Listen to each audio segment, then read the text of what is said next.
Il rencontre le prophète Daniel. Le prophète Daniel.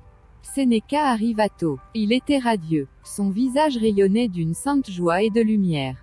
Il parcourut rapidement le manuscrit. Il était satisfait. Cette partie de ton travail est bientôt terminée, me dit-il. Acquitte-toi parfaitement de ce qui te reste à faire et ta récompense ne te décevra pas. Quand je t'ai quitté, la dernière fois, nous nous trouvions près d'une fontaine, pas très loin du trône, à l'est, et nous mangions des fruits. À côté de nous se trouvait l'Ancien, qui se révéla être le prophète Daniel. Il s'adressa à nous. Eh bien, chers frères, cela me fait plaisir d'être avec vous. Je sais que vous n'êtes pas arrivés depuis très longtemps dans la ville, et que vous êtes impatients de connaître les merveilles qui vous attendent toujours plus nombreuses. Jésus, notre Seigneur, qui a été conçu par l'Esprit éternel et qui est né de la Vierge Marie, est Seigneur du ciel et de la terre. Tout pouvoir lui a été donné par son Père. Quand j'étais sur terre, je le connaissais bien avant sa naissance de la Vierge Marie. Il était l'Ancien des jours. Ses vêtements étaient blancs comme la neige et ses cheveux comme la laine pure. Dans les révélations que Dieu m'a données à ce moment-là, je l'ai vu assis sur son trône, au dernier jugement, et son trône était comme un feu ardent. Un fleuve de feu sortait et coulait de devant lui. C'était une armée d'anges de feu. 1000 milliers, soit 1 million d'anges, le servaient et 10 000 se tenaient devant lui. Le jugement fut décrété et les livres furent ouverts. Voir Daniel 7/9-10, à ces mots, Bohémond applaudit. Daniel, bien-aimé de Dieu, je me souviens des Écritures. Tu viens juste d'en citer un passage. Tout à fait, dit l'Ancien. Et ceci sera établi jusqu'au temps de la fin, comme le témoignage de ce que j'ai reçu de Dieu. Il poursuivit. L'homme a été créé à la ressemblance et à l'image du Dieu trinitaire. À la création, il a été placé à un niveau inférieur à celui des anges, mais par la rédemption et la glorification, il est devenu leur égal, et à certains égards leur supérieur. Les multitudes de rachetés qui sont ici, sont l'épouse de notre Seigneur, et il n'est dans toute sa dimension qu'en elle. Elle est sa plénitude, elle a pour lui une très grande valeur. N'avez-vous pas remarqué combien nous sommes totalement à son image? Absolument, répondis-je, et qui aurait pu croire, quand nous étions des enfants, quand nous jouions dans la boue et l'obscurité de la terre, que toute cette gloire, toute cette exaltation, tout ce bonheur, était en réserve pour nous. Bien sûr, on nous avait parlé du ciel. Mais vraiment, notre conception de sa grandeur et de sa gloire était très limitée.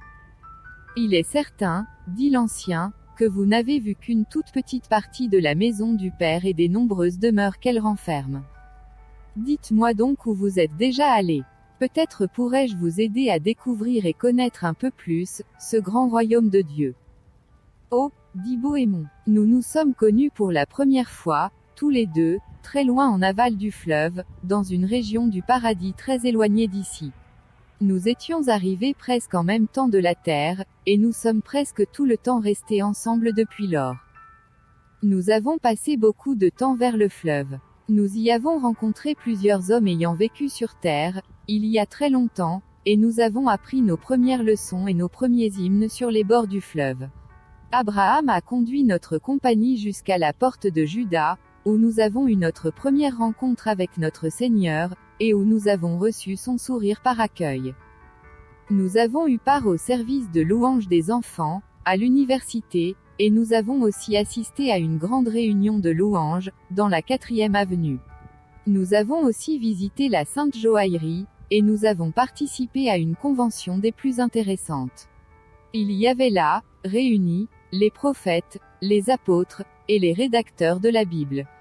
Ils étaient appelés à débattre de la condition de l'Église sur la terre, des affrontements doctrinaux, et des erreurs qui s'étaient glissées en son sein de temps à autre. Nous avons également assisté à des scènes extrêmement intéressantes, à chacune de nos étapes, dès l'instant où nous avons pénétré à l'intérieur de la ville. Nos âmes ont été constamment débordantes d'admiration et d'émerveillement, à chaque moment, dès que nous avons quitté la terre avec la voiture de l'ange. Eh bien, dit Daniel, vous n'êtes resté que sur le seuil du domaine dont vous avez hérité, en comparaison de l'immensité et de la grandeur de ce qui vous attend. L'éternité sera cependant suffisante pour que vous puissiez voir tout ce qui est encore devant vous. Soyez également assurés que la coupe de votre joie, qui sera toujours plus grande, sera aussi toujours débordante. Vous avez remarqué combien vous avez été totalement libérés du besoin de vous reposer. Et vous ne ressentez non plus, ni la souffrance, ni la douleur d'aucune sorte. Et aucun problème, aucune affliction ne vous pèse, ni ne vous cause ici le moindre souci. C'était pourtant des choses que nous avons tous expérimentées, quand nous étions sur Terre. Mais tout cela appartient désormais au passé. Et votre appréciation du ciel est d'autant plus grande, que vous avez bu d'amères coupes au cours de votre vie terrestre. Vous aurez ici tellement d'activités, que vous allez vraiment expérimenter ce que c'est que vivre. La conduite et les activités de votre vie terrestre, n'étaient qu'une préparation, qu'une petite image du ciel. Ici, le travail ne se fait pas à la sueur de notre front, comme nous en avions l'habitude sur la terre. Non, c'est plutôt une utilisation joyeuse, de toutes les capacités de l'âme, pour s'intéresser à tout ce qui nous concerne. Ce que vous étiez habitué à faire, vous aidera dans vos activités célestes. Étiez-vous dans l'agriculture? Alors, vous vous réjouirez souvent d'aller visiter les plaines, les vallées, les collines et les montagnes du paradis. Avec leur abondance de paysages et d'arbres chargés de fruits, tout cela sera pour vous une grande joie. Avec les multitudes croissantes qui se rassemblent ici en provenance de la terre, des approvisionnements toujours plus grands sont faits en permanence. Vous aurez beaucoup de plaisir à y prendre part. Avez-vous été enseignant? Alors, vous vous plairez dans l'enseignement de ceux qui viennent d'arriver des rivages terrestres jusqu'à ce royaume éternel. Ceux qui étaient des manuels, ou qui travaillaient dans les domaines de la technique, découvriront de grandes possibilités dans le ciel, pour cette aptitude de l'intelligence. Cela fait des milliers d'années que notre Seigneur Jésus prépare ces demeures pour nous. Mais, il utilise pour cela les mains affairées de millions de saints, dans les formes merveilleuses de l'architecture du ciel. Mais pour vous maintenant, frères bien-aimés, tout ce que vous voyez devant vous est destiné à votre confort et à vos réjouissances. Les voitures sont là pour vos déplacements. Si vous le désirez, vous pouvez vous déplacer à la vitesse du son. Allez donc à la vitesse qui vous convient. Dans les différentes sections de la ville, se tiennent d'imposants meetings de louanges, dont nous sommes tous grands amateurs. Si vous voulez atteindre les niveaux supérieurs ou inférieurs de la ville, prenez un ascenseur et appuyez sur le bouton qui indique l'étage, et en peu de temps, vous vous retrouverez 200 km plus haut, ou plus bas, selon votre désir. Je vous rappelle que la ville s'étend sur un carré, sa longueur et sa largeur sont égales. Et sa hauteur aussi a la même dimension. La ville est comme un solide cube de 12 000 stades d'arêtes, soit 2400 km. Que notre héritage est grandiose, dit Bohémond. 12 000 stades, ça fait 1500 miles terrestres, ou 2400 km. C'est ça, approuva l'ancien. Et il y a près de 400 000 sections dans la ville, à côté de l'immensité sans limite des régions du paradis. 1000 années terrestres se seront écoulées, avant que vous n'ayez vu qu'une petite portion de ce qui vous appartient à jamais.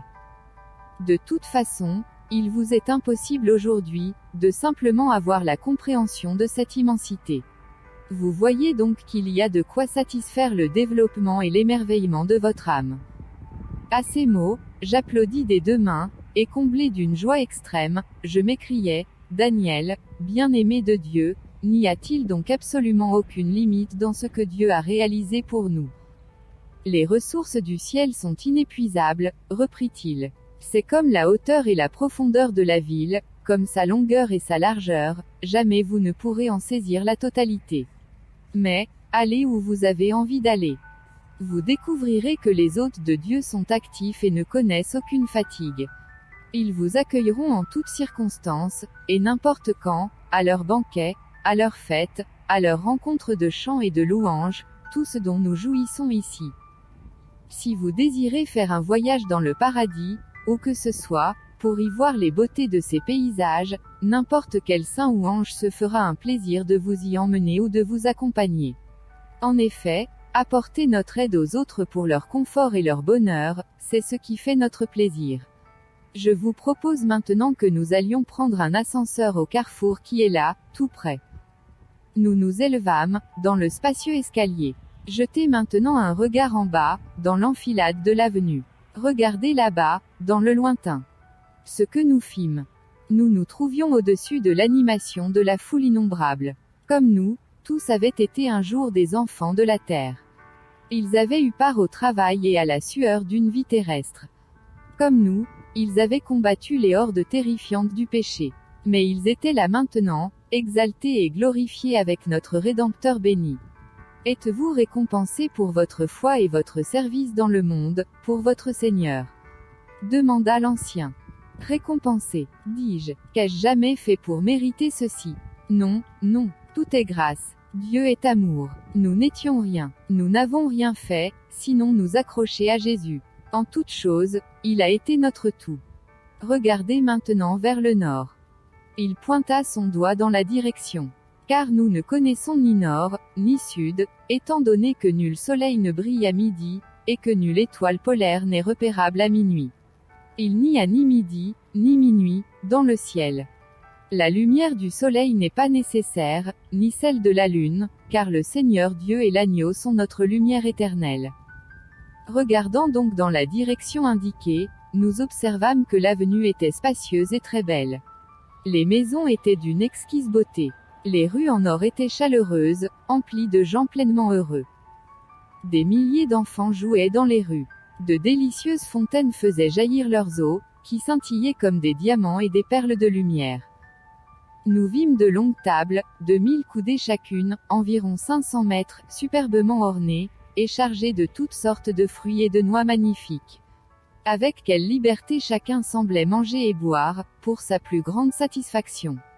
Je pensais que cette immense foule aurait pu dire la même chose que beaucoup de Juifs de l'époque de Jésus, mais avec cependant une signification bien différente.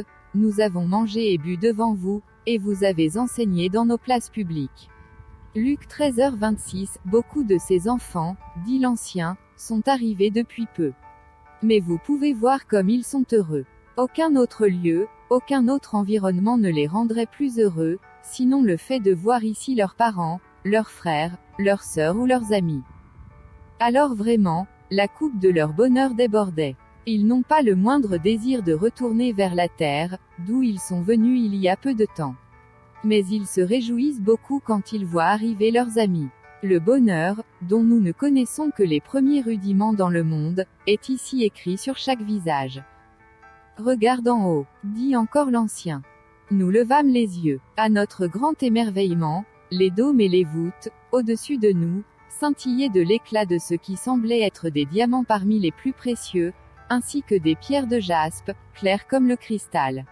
Ceci, dit l'ancien, n'est qu'un reflet de la gloire de Dieu, qui resplendit depuis le trône et transparaît au travers de toutes ses œuvres.